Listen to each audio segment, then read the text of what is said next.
wabarakatuh. Em, Perkenalkan, nama saya Rido dengan NIM 0311220033.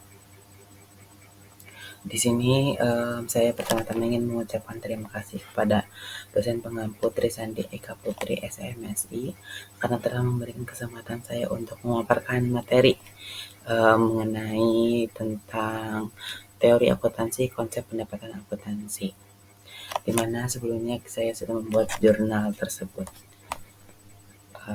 Lanjut saja. Oke, yang pertama-tama di sini saya akan menjelaskan sebenarnya apa sih itu pendapatan. Pengertian pendapatan.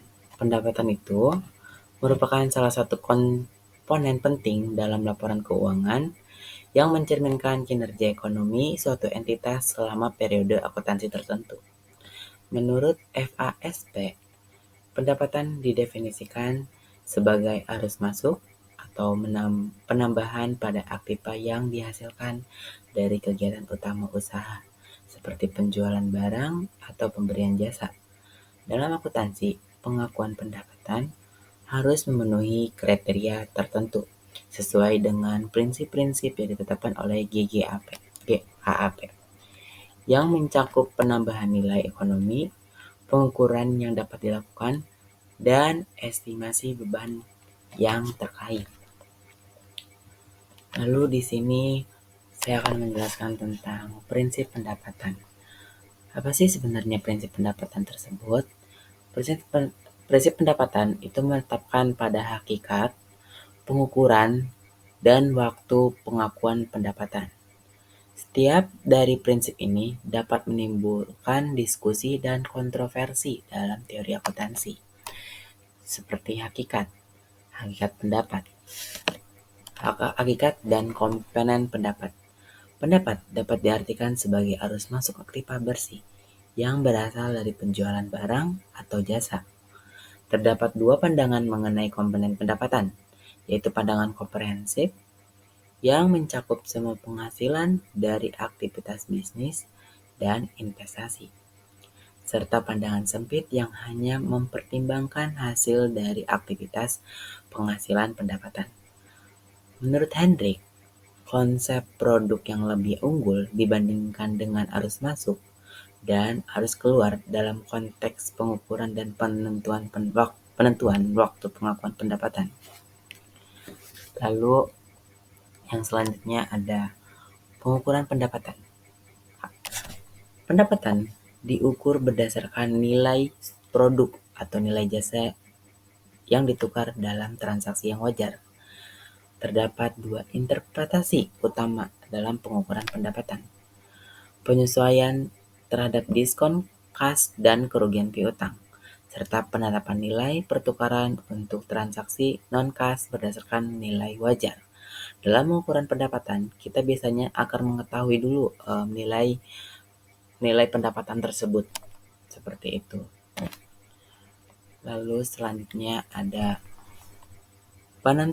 penentuan waktu pengakuan pendapatan. Pengakuan pendapatan umumnya dilakukan sepanjang siklus operasi, mulai dari penerimaan pesanan hingga penagihan.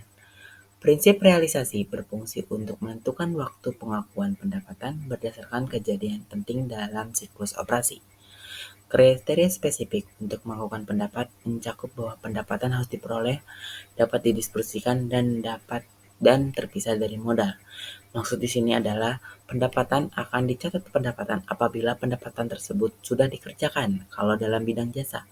Apabila pendapatan tersebut belum dikerjakan, maka akan ditulis sebagai pendapatan diterima di muka. Apabila pendapatan tersebut sudah dikerjakan, maka akan ditulis pendapatan dan akan menghapus pendapatan diterima di muka. Seperti itu. Apabila di pendapatan barang itu biasanya akan langsung mendapatkan langsung menulis akun nominal pendapatan tersebut, seperti itu. Selanjutnya ada dasar pengakuan pendapatan. Pengakuan pendapatan dapat dilakukan dengan menggunakan dasar akrual atau kejadian yang penting. Dasar akrual memungkinkan pendapat diakui selama proses produksi atau pada saat kemungkinan pendapat diakui selama proses produksi atau pada saat penjualan.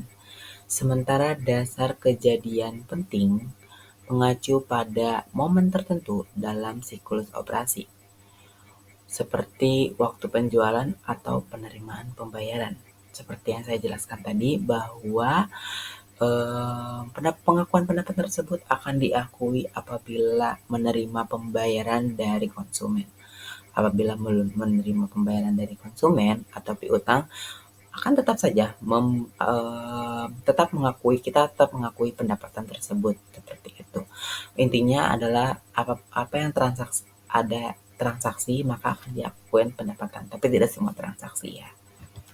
Nah, ini di sini saya akan lanjut menjelaskan contoh-contoh dari pengakuan pendapatan, yaitu ada pendapatan sewa. Diakui ketika diperoleh berdasarkan perjanjian sebelumnya. Lalu yang kedua ada jasa profesional, dapat menggunakan basis akrual dengan mengakui pendapatan berdasarkan proporsi jasa yang diberikan. Yang terakhir ada kontrak jangka panjang, diakui berdasarkan kemajuan konstruksi atau presentasi penyelesaian. Selanjutnya itu ada kesimpulan. Kesimpulan di sini adalah menentukan sifat pengukuran pengakuan pendapatan merupakan isu penting dalam teori akuntansi. Pemahaman yang tepat terhadap konsep ini tidak hanya memberikan pedoman praktis dalam penyusunan laporan keuangan, tapi juga menjamin informasi yang dihasilkan dapat diandalkan. Nah, dari beberapa kasus yang tadi, saya belum menjelaskan tentang jenis-jenis pendapatan. Teman-teman, pendapatan itu bisa didapatkan dari apapun gitu. Yang pertama kan ada pendapatan apabila melakukan transaksi penjualan, itu pendapatan. Lalu pendapatan penjualan.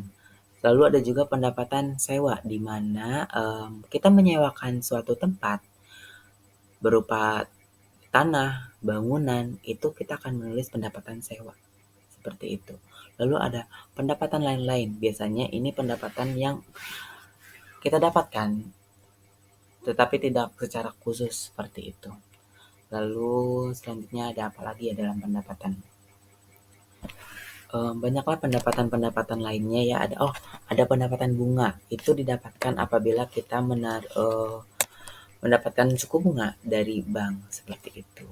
Dan biasanya pendapatan ini tercatat dalam laporan laba rugi yang akan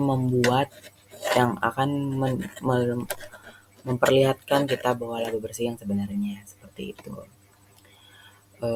Mungkin cukup sekian hasil presentasi dari saya. Kurang lebihnya mohon maaf apabila ada salah-salah kata atau kurang-kurang kata atau kurang penjelasan dalam penyampaian. Mungkin saya tutup. Terima kasih. Assalamualaikum warahmatullahi wabarakatuh.